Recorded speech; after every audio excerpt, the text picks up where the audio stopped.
ha detto fa da Saddam una canzone anarchica, cazzo lo deve fare.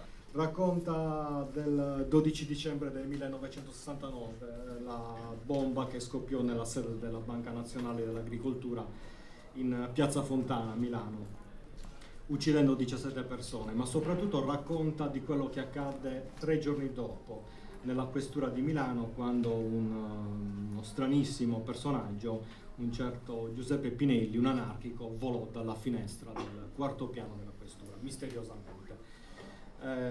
Dissero che si trattò di un malore attivo.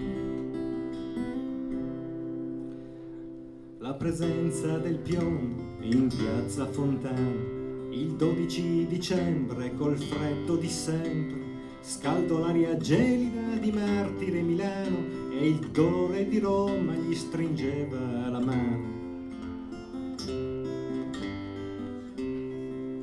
Poi fermi di polizia e palazzi di giustizia, mandati magici ai mostri anarchici, che si sa col potere non fanno pariglia, chi sta fuori dal branco, chi lo sconsiglia.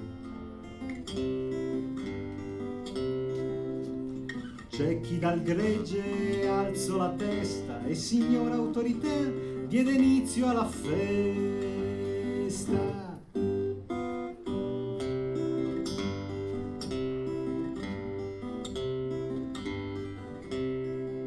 Un anarchico sconsolato volò dalla finestra, dal 4º piano della questura di Milano, senza che nessuno riuscisse a impedirlo, un servitore dello Stato, un malore attivo.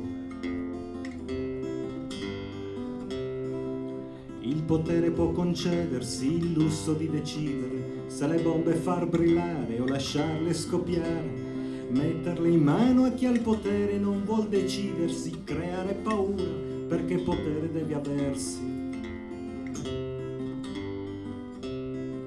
Non era rosso, era nero, tutto quello sfasciare, se la bomba avesse imparato a parlare.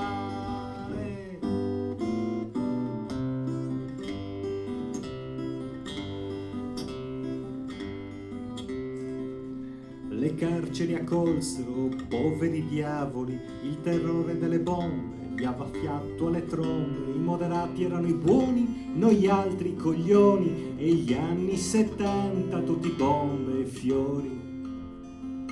E gli anni 70 tutti bombe e fiori.